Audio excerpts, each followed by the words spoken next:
राधे राधे।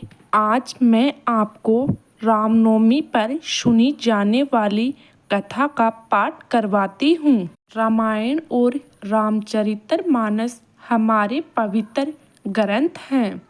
तुलसीदास जी ने श्री राम और ईश्वर मानकर रामचरितमानस की रचना की है, किंतु आदि कवि वाल्मीकि ने अपने रामायण में श्री राम को मनुष्य ही माना है। तुलसीदास जी ने रामचरितमानस को राम के राज्य अभिषेक के बाद समाप्त कर दिया है। वही आदि कवि श्री वाल्मीकि ने अपने रामायण में कथा को आगे श्री राम के महाप्रयाण तक वर्णन किया है। महाराजा दशरथ ने पुत्र प्राप्ति हेतु यज्ञ आरंभ करने की ठानी। महाराज की आज्ञा अनुसार श्यामकरण घोड़ा चतुरंगी सेना के साथ छुड़वा दिया गया। महाराजा दशरथ ने समस्त मुनीश्वी, तपस्वी, विद्वान, ऋषि मुनियों तथा वेदवाक्स प्रकांड पंडितों को यज्ञ संपन्न करने के लिए बुलावा भेज दिया।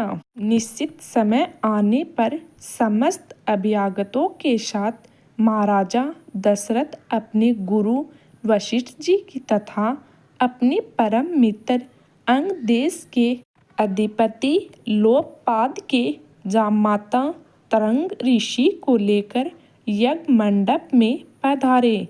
इस प्रकार महान यज्ञ का विधिवत शुभारंभ किया गया।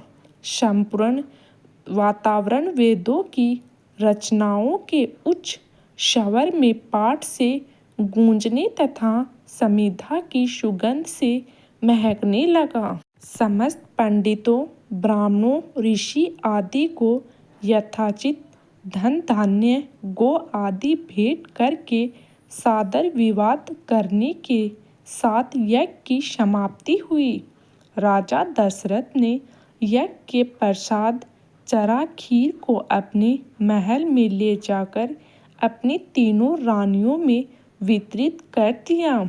प्रसाद ग्रहण करने के परिणाम स्वरूप तीनों रानियों ने गर्भ धारण किया। जब चैत्र मास की शुक्ल पक्ष की नौमी तिथि को पुनर्वसु नक्षत्र में सूर्य, मंगल, शनि, बृहस्पति तथा शुक्र अपने अपने उच्च स्थानों में विराजमान थे। करक लगन का उदय होते ही महाराजा दशरथ की बड़ी रानी कौशल्या के गर्भ से एक शिशु का जन्म हुआ, जो कि नील वर्ण, चुंबकीय आकर्षण वाले, अत्यंत तेजोमय, परम कांतिवान तथा अत्यंत सुंदर था। उस शिशु को देखने वाले देखे रह जाते थे। इसके पश्चात शुभ नक्षत्रों और शुभ घड़ी में महारानी कैकेयी के एक तथा तीसरी रानी सुमित्रा के 2 तेजस्वी पुत्रों का जन्म हुआ। संपूर्ण राज्य में आनंद मनाया जाने लगा। महाराजा के 4 पुत्रों के जन्म के उल्लास में गंधर्व गान करने लगे और अप्सराएं नृत्य करने लगी। देवता अपने विमानों में बैठकर पुष्प बरसाने लगे। महाराज ने उन्मुक्त हस्त से द्वार पर आए भाट चारण तथा आशीर्वाद देने वाले ब्राह्मणों और आचार्यों को दान दक्षिणा दी। पुरस्कार में प्रजाजनों को धन धान्य तथा दरबारियों को रत्न आभूषण प्रदान किए गए। चारों पुत्रों का नामकरण संस्कार महर्षि वशिष्ठ के द्वारा किया गया तथा उनके नाम रामचंद्र, भरत, लक्ष्मण और शत्रुघ्न रखे गए। आयु बढ़ने के साथ ही रामचंद्र गुणों में भी अपने भाइयों के आगे बढ़ने तथा प्रजा में अत्यंत लोकप्रिय होने लगे। उनमें अत्यंत विलक्षण प्रतिभा थी, जिसके परिणाम स्वरूप अल्प काल में ही वे समस्त विषयों में पारंगत हो गए।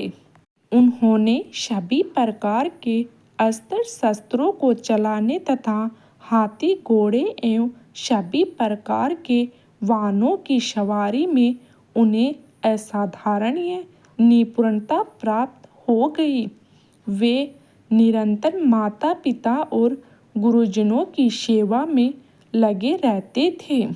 उनका अनुसरण शेष 3 भाई भी करते थे। गुरुजनों के प्रति जितनी श्रद्धा भक्ति इन चारों भाइयों में थी, उतना ही उनमें परस्पर प्रेम और सौहार्द भी था। महाराजा दशरथ का हृदय अपने चारों पुत्रों को देखकर गर्व और आनंद से भर उठता था। बोलो श्री राम भगवान की जय। अगर आपको मेरे द्वारा सुनाई गई कथा अच्छी लगे तो कमेंट तथा लाइक ज़रूर करें और सब्सक्राइब करना न भूलें। धन्यवाद।